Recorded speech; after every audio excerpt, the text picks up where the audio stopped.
వరకు 17 సార్లు ఆ నియోజకవర్గంలో పార్లమెంటు స్థానానికి లోక్సభ ఎన్నికలు జరిగాయి. టీడీపీ ఆవిర్భావం తర్వాత జరిగిన 10 ఎన్నికల్లో కేవలం 2 సార్లు మాత్రమే టీడీపీ గెలిచింది. కాంగ్రెస్ కంచుకోటగా ఉన్న ఆ సెగ్మెంట్లో రాష్ట్ర విభజన తర్వాత వైసీపీ 2 సార్లు గెలిచింది. ఈసారి వైసీపీ హ్యాట్రిక్కు బేక్ వేయాలని టీడీపీ ప్లాన్ చేస్తోంది. ఇప్పటి వరకు టీడీపీకి అంతగా కలిసిరాని ఈ నియోజకవర్గంలో ఏం జరుగుతోంది? ఏపీ అసెంబ్లీ ఎన్నికలతో పాటు దేశ సార్వత్రిక ఎన్నికలు కూడా ఒకేసారి ఉండటంతో ప్రతిసారి ఆంధ్రప్రదేశ్లో రాజకీయాలు ఘాటుగానే ఉంటాయి. ఆయా నియోజకవర్గాల్లో ఎమ్మెల్యే అభ్యర్థులతో పాటు లోక్సభ అభ్యర్థులను కూడా ప్రకటించాల్సి ఉంటుంది. ఇది రాష్ట్ర వ్యాప్తంగా పార్టీలకు అభ్యర్థులకు మరింత కంగారు పుట్టిస్తుంది. ఇక రాష్ట్ర రాజకీయాల్లో ఒంగోలు పార్లమెంటుకు ఎప్పుడూ ప్రత్యేక స్థానం ఉంటుంది. పశ్చిమ తూర్పు ప్రాంతాలతో ఏర్పడిన ఈ లోక్సభ నియోజకవర్గంలో తాజా రాజకీయాలు ఆసక్తికరంగా మారాయి.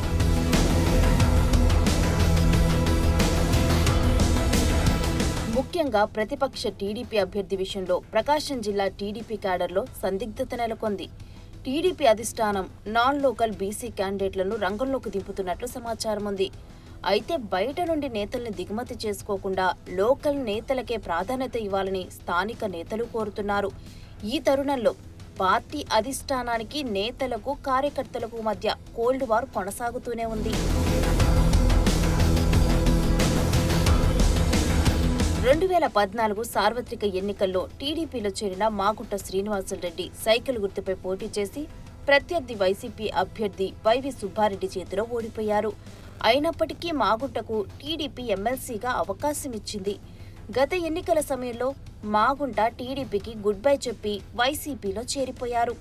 తరువాత 2019 సార్వత్రిక ఎన్నికల్లో కూడా ఒంగోలు పార్లమెంటు సీటుకు టీడీపీ నుంచి పోటీ చేసిన మాజీ మంత్రి సిద్ధా రాఘవరావు ఓడిపోయారు. ఆయన కూడా వైసీపీ అధికారంలోకి వచ్చాక సీఎం జగన్ పంచన చేరాడు. అప్పటి నుంచి ఒంగోలు పార్లమెంటు సీటు కోసం టీడీపీకి ఇన్ఛార్జి కూడా కరువైపోయారు. లోక్సభ పరిధిలోని 7 అసెంబ్లీ నియోజకవర్గాల్లో కేవలం కొండేపీని మాత్రమే టీడీపీ గెలుచుకుంది. జిల్లాల విభజనలో టీడీపీ గెలిచిన అద్దంకి, పర్చూరు, చీరాల నియోజకవర్గాలు బాపట్ల జిల్లా పరిధిలోకి వెళ్లాయి. ఒంగోలు పార్లమెంట్ అధ్యక్షుడిగా పార్టీ కార్యక్రమాలని నూకసాని బాలాజీ నిర్వహిస్తున్నారు. అయితే పార్లమెంటుకు పోటీ చేసేటంత వనరులు బాలాజీ దగ్గర లేవు. కాగా ఒంగోలు పార్లమెంటు బీసీలకు ఇవ్వాలని చంద్రబాబు భావిస్తున్నట్లు తెలుస్తోంది. అయినప్పటికీ ఒంగోలు పార్లమెంటు ఎన్నికలను తట్టుకునే బలమైన బీసీ నేత ఎవరూ లేకపోవడంతో బయట నుంచి బీసీ నేతలకు పోటీ చేయించాలని టీడీపీ అధిష్టానం భావిస్తున్నట్లు సమాచారం.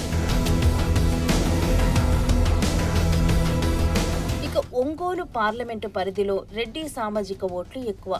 ఇప్పటి వరకు రెడ్డి సామాజిక వర్గానికి చెందిన నేతలే గెలిచారు కూడా. ఒంగోలు పార్లమెంటు మొదట కాంగ్రెస్కు కంచుకోటగా ఉండగా రాష్ట్ర విభజన తర్వాత 2 సార్లు జరిగిన ఎన్నికల్లో వైసీపీ నుంచి పోటీ చేసిన వైవి సుబ్బారెడ్డి ఒక్కసారి గెలవగా మరోసారి మాగుంట శ్రీనివాసులు రెడ్డిలు విజయం సాధించారు. ఇలా ఒంగోలు ఇప్పుడు వైసీపీకి కంచుకోటగా మారింది. కాగా ఒంగోలు పార్లమెంటు స్థానంలో వైసీపీని ఢీకొట్టే సరైన అభ్యర్థి కోసం టీడీపీ 3 ఏళ్లుగా వెతుకుతోంది. ఈ క్రమంలో ఉమ్మడి ఆంధ్రప్రదేశ్ రాష్ట్ర మంత్రిగా పనిచేసిన దివంగత దామచర్ల ఆంజనేయులు మనవడు దామచర్ల సత్యను ఒంగోలు లోక్సభ నుంచి బరిలో దింపాలని చంద్రబాబు ఆలోచిస్తున్నట్లు సమాచారం.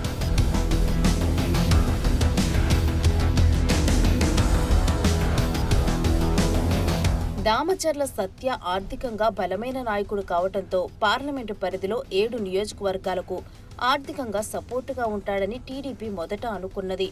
అయితే ఒంగోలు పార్లమెంటు పరిధిలో కమ్మ సామాజిక వర్గ ఓట్లు తక్కువగా ఉన్న నేపథ్యంలో రెడ్డి సామాజిక వర్గ నేతలు అయితే గట్టిగా పోటీ ఉంటుందని అంచనా వేస్తున్నారు.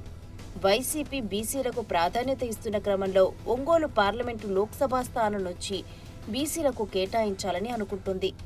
ఇప్పటి వరకు టీడీపీ అధిష్టానం ఎవరి పేర్లను తెర మీదకు తీసుకురాకపోవడంతో టీడీపీ క్యాడర్ కన్ఫ్యూజన్లో ఉంది.